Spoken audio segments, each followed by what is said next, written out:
Bom dia, Paulo Moura, cientista político, 9 de setembro de 2021. 9 vem depois do 8, que vem depois do 7. Já se passaram mais de 48 horas do 7 de setembro magnífico, do qual todos nós participamos. E é sobre ele que eu vou falar hoje. Tentei cercar o fato e a sua repercussão de tudo que veio ao meu alcance. Espero poder fazer uma análise bastante completa para vocês, e não é possível fazer uma análise de um fato dessa natureza e grandeza em poucas palavras. Então, puxa o banquinho aí, prepare-se e vamos lá. Em primeiro lugar, antes de entrar na minha análise, eu quero agradecer a você que doa pelo Pix e pela conta bancária do canal. A sua doação ajuda a melhorar a estrutura do canal, a ampliar o alcance dos meus vídeos. Lembrando que este é um canal que faz análise política com viés conservador, à luz da ciência política, em vídeos às vezes nem tão curtos.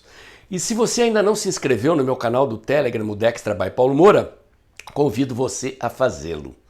Lá eu posto diariamente os links das notícias e análises do meu site, o dextra.jor.br, e logo cedinho da manhã os links dos vídeos aqui do canal.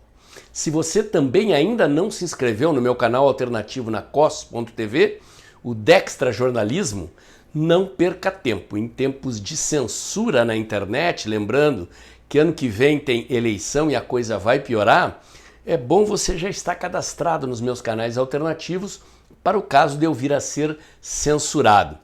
Este canal já foi desmonetizado, o meu site, o dextra.jor.br, também foi desmonetizado, portanto, a sua doação para o canal é fundamental para a gente conseguir continuar fazendo o trabalho que nós fazemos aqui.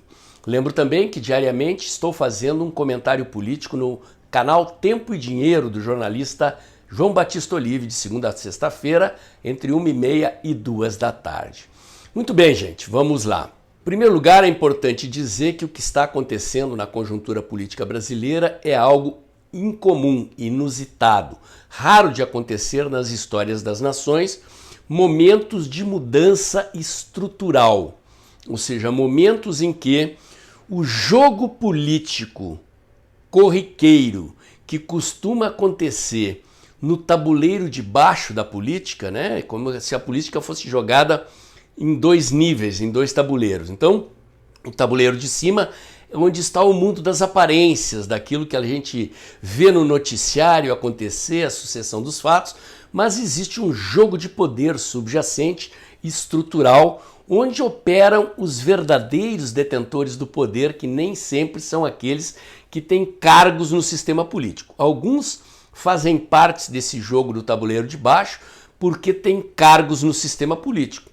O presidente da República, o presidente da Câmara, o presidente do Senado, o presidente do STF, os presidentes de algumas organizações sociais e políticas da nação, mas existem outros detentores de poder, existem estruturas de poder subjacentes, e em momentos como esse, em que está em jogo a ruptura dessas estruturas, a ruptura dos sistemas, dos esquemas que sustentam o poder político de fato no país, este jogo, que normalmente está escondido no tabuleiro de baixo, vem à tona, vem para o tabuleiro de cima, e o presidente Bolsonaro, como eu já disse aqui em vídeos recentes, é alguém que veio com a missão de apertar o furúnculo, de fazer o pus da podridão que está nesse tabuleiro de baixo vir à tona. Eu já disse aqui, vou repetir, não há neutralidade possível diante do que está acontecendo na conjuntura brasileira, não há neutralidade possível diante das posições que o presidente Bolsonaro assume e defende em sintonia com a vontade da população brasileira, e nós estamos assistindo esse show de horrores, esse striptease político em frente às nossas telinhas. Estou falando das telinhas aí do seu smartphone, do seu computador, na internet, nos canais alternativos, porque o que a mídia transmite faz parte daquela farsa do tabuleiro de cima. Eles podem tentar minimizar, podem tentar diminuir o que aconteceu, mas qualquer um dos jogadores que opera no tabuleiro de baixo sabe a magnitude dos acontecimentos, sabe a importância do que está acontecendo, sabe o significado do que está acontecendo e sabe o que pode vir a acontecer se eles resolverem se contrapor ao desejo majoritário do povo brasileiro expressos nas ruas neste 7 de setembro. Muito bem, gente. Num certo sentido, nós estamos vivendo a quarta onda de mudança deste período da conjuntura brasileira que começou em 2013. 2013 foi uma espécie de parto da história. A panela de pressão explodiu. O povo brasileiro foi às ruas de forma desordenada, anárquica. Para quem se lembra daquelas manifestações, principalmente aqui em São Paulo, era uma loucura. As pessoas andando sem rumos na noite da cidade, a polícia de choque enfrentou a multidão descontrolada, com aquela repressão provocou um aumento da explosão social que se disseminou por todo o país e ali rompeu-se o tecido, rompeu-se o alicerce dessa estrutura hipócrita de poder que funcionava até então apenas no tabuleiro de baixo. Como eu costumo dizer, naquele momento o povo brasileiro só sabia que não queria mais tudo o que estava aí. Não sabia o que queria exatamente. Depois da eleição de 2014, aquele resultado frustrante em que o povo brasileiro, ainda sem saber exatamente o que era o PSDB, depositou as suas esperanças em Aécio Neves. Votou em Aécio Neves imaginando que ele era o cara capaz de tirar o PT do poder. A eleição foi, como sabemos, uma frustração. Aquele resultado estranho, depois do fechamento do Toffoli de meia dúzia de técnicos do TSE numa sala, sai um resultado que contrariou o sentimento preponderante da maioria da população brasileira e aquilo ali mudou qualitativamente a história do Brasil de novo. O povo brasileiro adquiriu um outro grau de consciência e aquilo que em 2013 era um sentimento difuso, disperso de oposição ao establishment, de oposição à corrupção, virou um sentimento politizado, que teve o governo Dilma Rousseff como alvo. Então, a ira da população se politizou e adquiriu um alvo: remover o governo do PT. Na esteira dos acontecimentos, das investigações do Petrolão, a população brasileira viu Aécio Neves envolvido nas mesmas denúncias que envolviam o PT, colocou o PT e PSDB no mesmo balaio, onde, aliás, eles sempre estiveram. No mundo das aparências, eles pareciam que eram de oposição. No jogo que se joga no tabuleiro de baixo, eles jogavam como irmãos gêmeos. Umas briguinhas no mundo das aparências, uma irmandade no tabuleiro de baixo. Portanto, viraram todos eles, PT, PSDB, o establishment todo, o sistema político podre todo, alvo da ira da opinião pública, da população brasileira, que se colocou em marcha nas ruas, praticando uma cidadania ativa inédita até então na história política do Brasil, pelo menos nas proporções em que aconteceu. A gente havia assistido o movimento das diretas já em 1984, o impeachment do Collor em 1992, mas jamais algo da magnitude das proporções que assumiu o movimento do impeachment. Todo ele canalizado dentro das quatro linhas da Constituição para dentro da normalidade democrática, pressão legítima da sociedade pedindo que o sistema político produzisse um impeachment do governo corrupto do PT. O sistema resistiu. Foram mais de 2 anos de mobilização constante na rua, de pressão crescente. Em 2015, 1 milhão de pessoas na rua. Em 2000, 1 milhão de pessoas na Paulista, muito mais no Brasil inteiro. Em 2016, 2 milhões de pessoas na rua. Avalia-se que 6 milhões de pessoas pelas ruas de todo o Brasil. E, finalmente, o establishment quebrou a sua resistência, percebeu que era preciso jogar o PT aos leões para continuar mantendo o poder.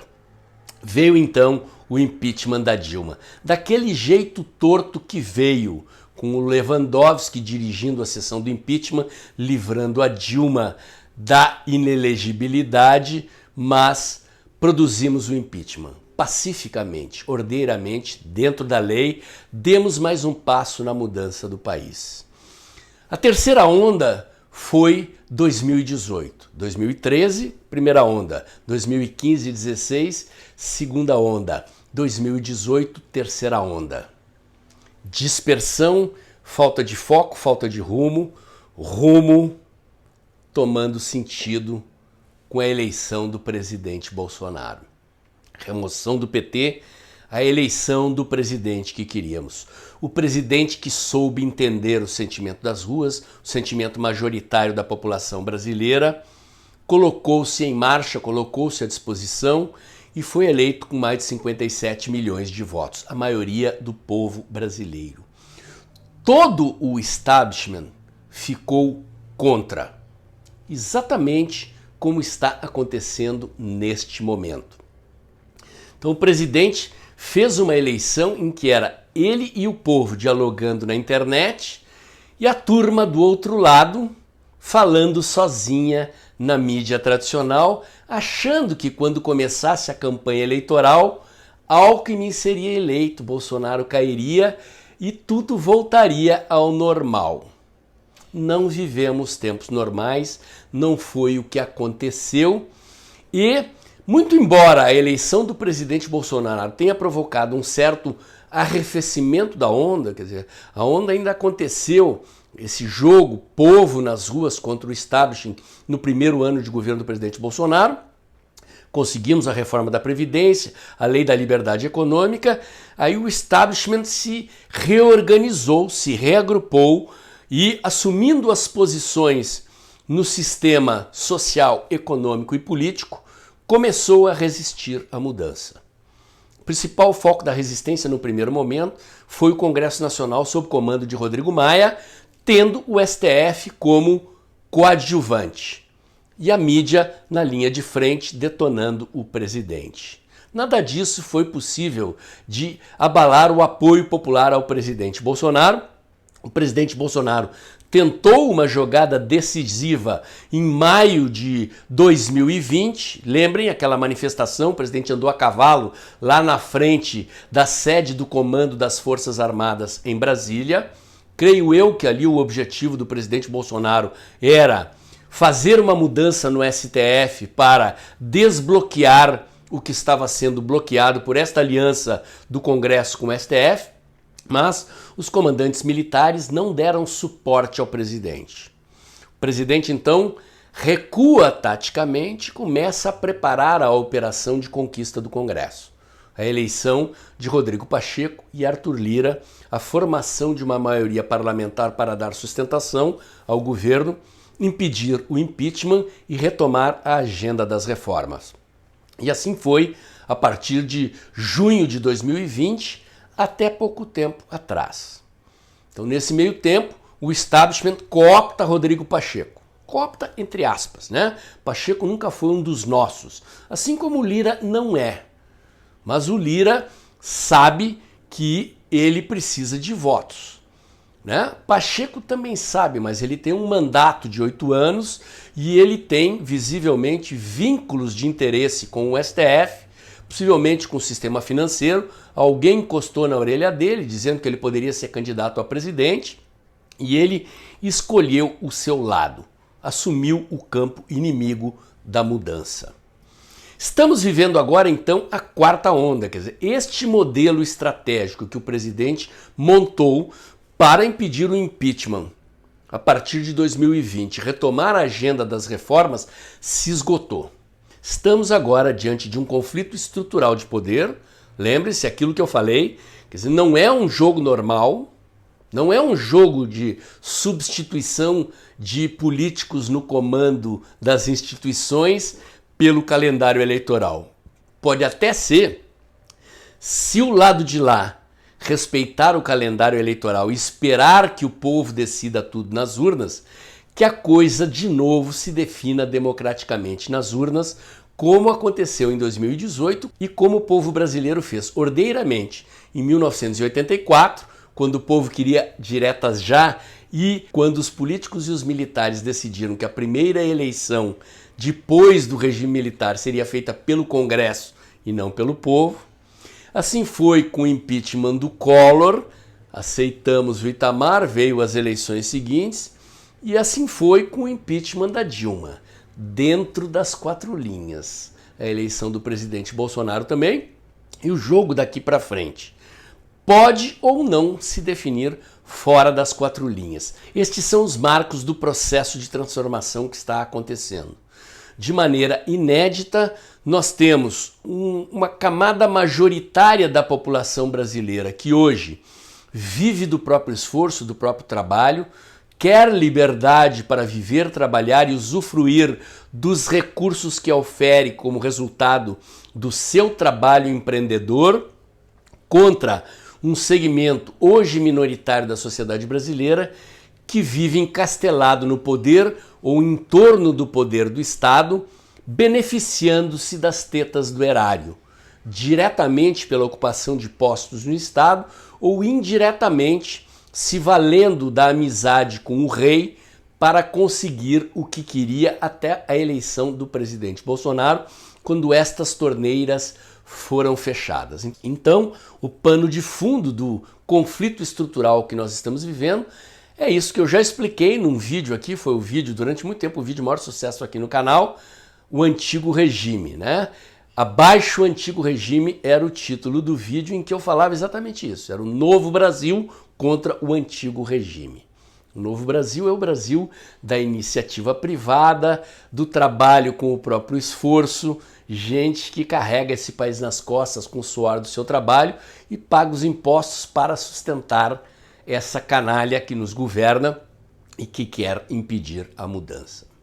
Bom, gente, diante de uma situação como essa, é preciso reconhecer que um conflito de natureza estrutural não é o normal na política. Portanto, a possível saída para este conflito estrutural pode também ser inusitada, inusual, não ocorrer dentro dos trilhos da política formal e talvez dentro das 4 linhas, como defende o presidente que aconteça. Objetivamente, evidentemente, está na cara que quem está desobedecendo as 4 linhas, manipulando a Constituição para fazer aquilo que a Constituição não autoriza, é o outro lado. Portanto, isto é muito importante de entender. Então, esse momento, como eu disse, está no seu 4º episódio. 2013, 2015, 2016, 2018 e agora um novo espasmo que pode ou não ser o desfecho definitivo. Vai depender do comportamento dos atores. O fato é que este aqui é um jogo de vida ou morte para os caciques do establishment.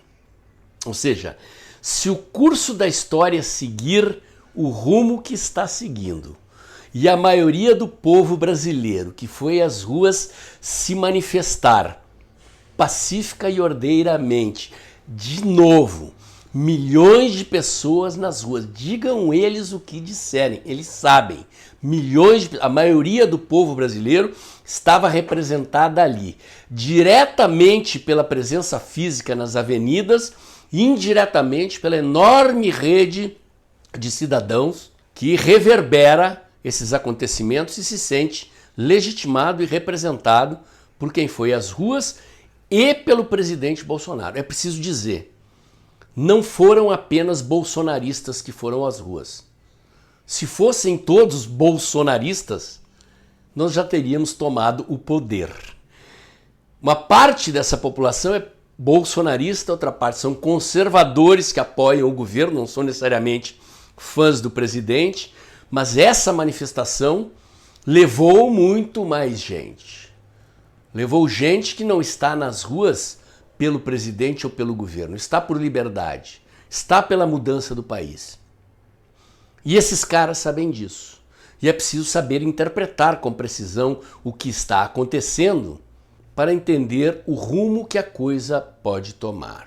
Então, este é um jogo, como eu disse, de vida ou morte para eles, porque se a história seguir o seu curso natural, se eles resolverem aceitar a mudança, ou se eles não resolverem aceitar, ou resolverem não aceitar, melhor dizendo, eles serão atropelados. E aí não há controle do que pode acontecer, dentro ou fora das quatro linhas. Vocês me conhecem aqui, quem já é antigo no canal sabe. Eu acho que o presidente está correto, eu apoio o presidente ao defender que as coisas se definam pacífica e ordeiramente dentro das quatro linhas. Tem gente do lado de lá pulando fora das quatro linhas e tem gente do lado de cá com a paciência no limite. O curso dos acontecimentos, vamos ver. O certo é que se tudo seguir nesse rumo, dentro ou fora das quatro linhas, eles serão removidos do poder, gente. É isto que o povo brasileiro quer completar a faxina.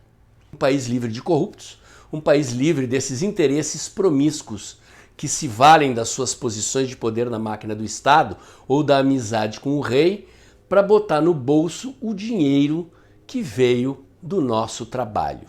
É isto que o Brasil quer. Um governo honesto, enxuto, menor, eficiente, que deixe o brasileiro trabalhar, produzir riqueza e usufruir do resultado do seu trabalho. Ao longo desses dias que antecedem a manifestação de 7 de setembro, muito ouvimos a frase que dizia que estávamos preparando a segunda declaração da independência do Brasil. Nunca isto foi tão verdade como foi o que aconteceu neste 7 de setembro. O 7 de setembro, assim como o Brasil, jamais serão os mesmos depois do que aconteceu neste 7 de setembro. No nosso passado, ao longo de toda a história, o 7 de setembro era uma data festiva comemorada de que forma? Desfiles militares pelas cidades do Brasil e o povo na arquibancada assistindo e aplaudindo. De um tempo para cá, aquela turma vestindo de vermelho, quando terminava a parada militar, vinha lá meia dúzia de maluco do tal do grito dos excluídos, reclamar de que eles não têm o seu quinhão no bolo da riqueza produzida pelo Brasil. É um povo que não trabalha e que não consegue mamar. Então, o tal do grito dos excluídos, esses são os excluídos das tetas, nas quais mamam esses que nós queremos tirar do poder. Dessa vez, o jogo mudou. O povo brasileiro se apropriou do 7 de setembro. Daqui para frente, e nunca mais deixará de ser assim, o 7 de setembro passou a ser uma data nacional no sentido de que ela é da nação. E a nação é o povo dentro das fronteiras de um determinado território. O Brasil acaba de passar por uma experiência de amadurecimento democrático, de cidadania mais madura do que era até então, e este é um significado que é muito importante demarcar. O povo brasileiro está tomando as rédeas da nação, indicando os rumos que quer dar ao país. E aí, outra frase que muito temos ouvido da boca do presidente da República se tornou uma verdade absoluta. O presidente Bolsonaro diz que fará aquilo que o povo quiser. Na Avenida Paulista, agora, ele disse que enquanto o povo estiver com ele, ele estará com o povo. Os grandes líderes do mundo são aqueles que seguem os seus liderados. A arte de saber sentir, de saber ouvir, auscultar quais são os sentimentos mais profundos do povo, é aquilo que faz um líder corresponder a este sentimento. O presidente Bolsonaro é criticado como sendo um líder tosco, como sendo um cara primário, intuitivo, radical, mas ninguém pode tirar dele a qualidade de ser alguém que sabe interpretar os sentimentos do povo brasileiro sabe corresponder a este sentimento e deixar a sua liderança ser conduzida por este sentimento. Isto é muito importante porque isso demonstra que, com tudo o que dizem do presidente Bolsonaro e contra o presidente Bolsonaro, na minha avaliação, ele é um líder à altura do momento histórico que nós estamos vivendo. Esta sintonia que o presidente Bolsonaro tem com o povo, que o presidente da República Federativa do Brasil tem com o seu povo, é o que se deveria esperar das demais instituições da República, especialmente do Congresso Nacional. O povo é a origem do poder. A frase "todo poder emana do povo", que os brasileiros têm repetido nas ruas e nas redes sociais sistematicamente, não é uma frase vazia. Ela é um conceito que diz que a origem do poder daqueles que estão imbuídos de mandatos populares, seja pela eleição e o sufrágio direto do povo nas urnas, o presidente da República e o poder legislativo, seja por aqueles indicados pelo presidente e legitimados pelo Congresso no aparato do judiciário, deveriam ser aqueles que ficam atentos para o que o povo quer e correspondem ao sentimento popular. Na hierarquia histórica dos poderes, o povo é o poder constituinte soberano, depois vem o Congresso Nacional, depois vem o poder executivo, depois vem o legislativo. E aqui, senhores, vai uma observação importante, porque o ponto mais vulnerável do establishment hoje é o Congresso Nacional. Ao povo brasileiro que foi às ruas, aqueles que estão impacientes, pedindo que o presidente saia das quatro linhas, eu peço um pouco mais de paciência e peço muito mais pressão sobre o Congresso Nacional.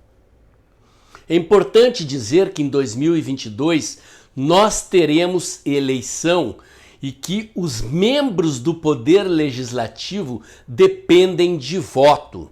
E já já eu vou explicar como é que se comportaram os comandantes dos poderes diante das manifestações de 7 de setembro. É o Congresso Nacional e notadamente o Senado a quem cabe empichar magistrados do STF. Portanto, é o povo que tem que fazer pressão sobre eles. Se eles não se dobram à vontade popular, o povo precisa insistir na manifestação cada vez maior da sua vontade pacífica e ordeiramente, assim como fizemos no impeachment da Dilma durante mais de 2 anos, 1 milhão na Paulista, 2 milhões na Paulista, 6 milhões nas ruas, até que eles se dobraram e vão se dobrar de novo, ou serão varridos, E aí quem terá rompido as quatro linhas com toda a legitimidade para isso, porque o povo é um poder constituinte, será o povo e não o presidente Bolsonaro, como eles costumam acusá-lo. É muito importante que a gente entenda isso para entender a natureza do jogo e os desdobramentos que estão pela frente. Portanto, gente, é preciso ter paciência e entender o que está acontecendo. Para quem já estudou filosofia oriental ou conhece artes marciais, eu não conheço artes marciais, nunca lutei artes marciais, mas estudei muito filosofia oriental ao longo da minha vida e os orientais têm uma lógica toda própria que vocês vão encontrar ela, esses fundamentos estão na medicina, na arte da guerra, na política e na vida como um todo, nas relações interpessoais, uma filosofia que diz respeito a uma lógica de comportamento que vale para todas as dimensões da nossa existência. E no âmbito das artes marciais existem golpes que são dados nos quais você derruba o inimigo usando a força que ele fez para derrubar você. Ou seja, a imaginação pura, simples, bruta do que é um conflito, do que é uma luta, pressupõe que a gente devolve golpe com golpe. Pá! Mas para os orientais, isso até pode acontecer, mas há técnicas também de esquiva, de provocar o inimigo para que ele perca o controle, faça um golpe agressivo e você sai da frente e ele cai com a força do próprio golpe que tentou dar. Eu posso estar enganado, mas eu estou imaginando o presidente Bolsonaro jogando este jogo. O presidente tem uma retórica contundente, falas que muitas vezes são mal recebidas porque as pessoas preferiam que o presidente tomasse atitudes de ruptura e não apenas ficasse dizendo que ele poderá romper, enquanto o outro lado age rompendo as quatro linhas. Então este é um jogo de vai e vem, de enfrentamentos, golpes, esquivas, e do meu ponto de vista o presidente está fazendo exatamente isso. Ele provoca, cutuca, futuca para forçar o outro lado a fazer um gesto que extrapola os limites das suas forças para que eles caiam com a própria força, com a força do próprio movimento das suas tentativas golpistas. Esta é a interpretação que eu tenho. Então, as pessoas que estavam esperando intervenção militar depois do dia 7, o uso do artigo 142, eu alertei isso lá antes. Não esperem isto acontecer, porque não me parece que é isto que vai acontecer. Eu acho que o jogo é outro, é mais sofisticado e é preciso entendê-lo. É preciso ter paciência e é preciso que nós nos mantenhamos unidos em torno da liderança do presidente para chegarmos a este objetivo. Gente, a força de um povo em movimento, assim como está o povo brasileiro desde 2013, experimentando agora, como eu tenho dito aqui, um quarto estágio, um quarto episódio de conflito com o impeachment, é de uma magnitude impressionante. É preciso lembrar e deixar claro que o poder deles é um tigre de papel. O senhor Alexandre de Moraes pode mandar prender, censurar, passar a impressão de que tem um poder que não tem para meter medo do lado de cá. Mas o presidente Bolsonaro tem a maioria do povo ao seu lado e depois que empossou o general Braga Neto no Ministério da Defesa e os novos comandantes das Forças Armadas, tem os homens das armas ao seu lado. Pode haver ali dentro das Forças Armadas um que outro que pulou para o lado de lá, mas é fato que o comando das Forças Armadas e a massa das Forças Armadas, do baixo oficialato, uma parte do alto oficialato, apoia incontestemente o presidente Bolsonaro, assim como as bases das polícias em todo o Brasil. O presidente vai usar isso? Não creio, espero que não seja necessário. Estas são armas de dissuasão. Como o presidente Bolsonaro tem dito, o seu exército é o povo, o seu exército somos nós. Eu sei, gente, é um jogo tenso, é um jogo difícil.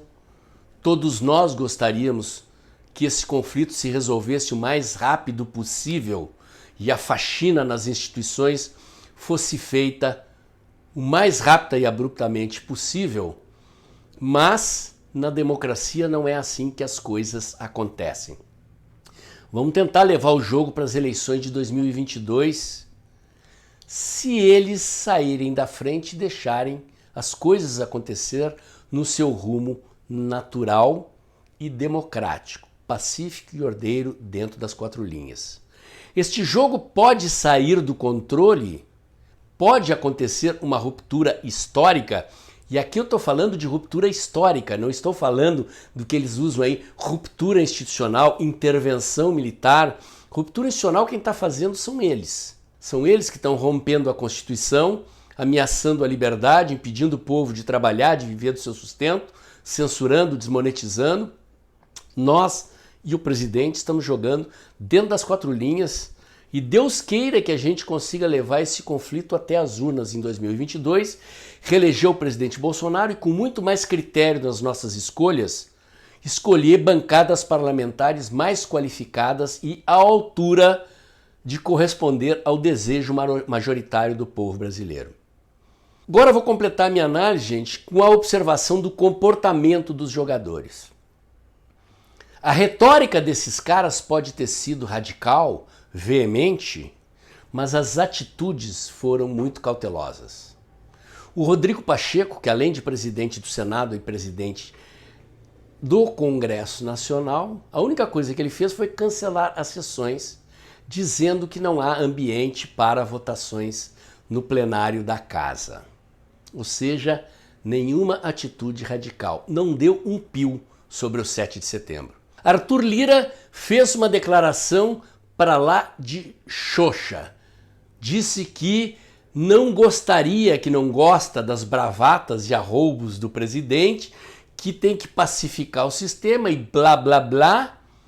Concretamente, o que ele fez, ou seja, disse ao fazer, vamos observar as atitudes e não blá blá blá, é que ele não vai desengavetar nenhum pedido de impeachment do presidente Bolsonaro. Não é louco, ele depende de voto.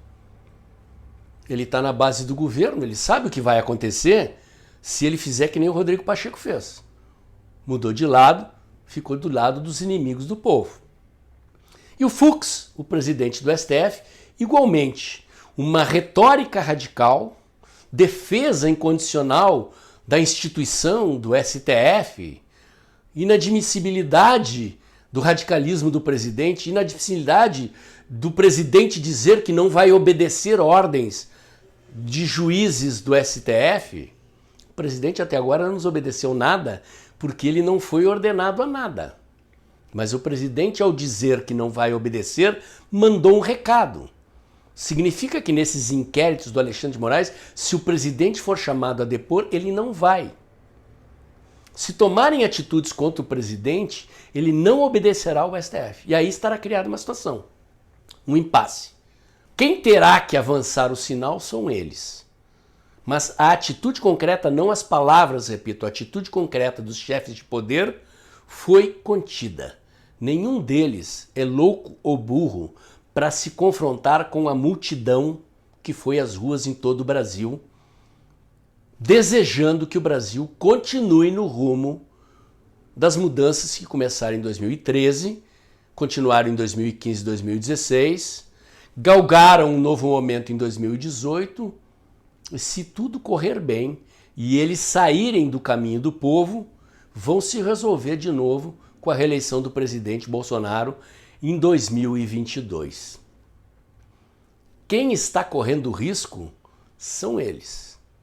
Eles não têm o povo, eles não têm as armas. Quem está jogando fora das quatro linhas são eles. Quem está se contrapondo à vontade majoritária do povo brasileiro são eles. E a história reserva um lugar especial para quem tenta se contrapor a uma vontade popular tão forte como essa. Só é possível conter um movimento dessa natureza fazendo um banho de sangue. Mas para fazer banho de sangue é preciso ter armas.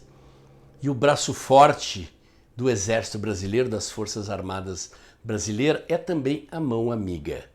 Mão amiga do povo, senhores. Mão amiga do povo. Não significa que será usada como braço forte contra os senhores, mas significa que não será usada contra o povo brasileiro. Fica a dica. O comentário de hoje era esse. Se você gostou, curte, comenta, compartilha, bota o dedãozinho lá, aperta o sininho para o YouTube avisar você quando tem vídeo novo no canal. Inscreva-se no meu canal, inscreva-se também nos meus canais alternativos, Dextra by Paulo Moura lá no Telegram, o Dextra Jornalismo lá na cos.tv. Acompanhe meus comentários diários no canal Tempo e Dinheiro do jornalista João Batista Olive, de segunda a sexta-feira, entre 1h30 e 2h. E lembre-se, este canal e agora o meu site também, o dextra.jor.br, foram desmonetizados. Não sou alvo do inquérito do TSE, que mandou desmonetizar as páginas de 15 dos grandes influenciadores digitais da direita, mas fui desmonetizado mesmo assim, até agora não sei por quê. Portanto, vou continuar falando, senhores, podem desmonetizar. Não deixarei de fazer as análises que eu faço aqui, de defender as posições democráticas, pacíficas e ordeiras que eu defendo que seja o destino do povo brasileiro, se os senhores deixarem. Aproveitem, portanto, meus seguidores, que o vídeo está acabando. Depois da vinheta, abre o aplicativo do seu banco e faz um Pix aí. Espero ter feito uma análise bastante completa. Nos vemos no próximo vídeo.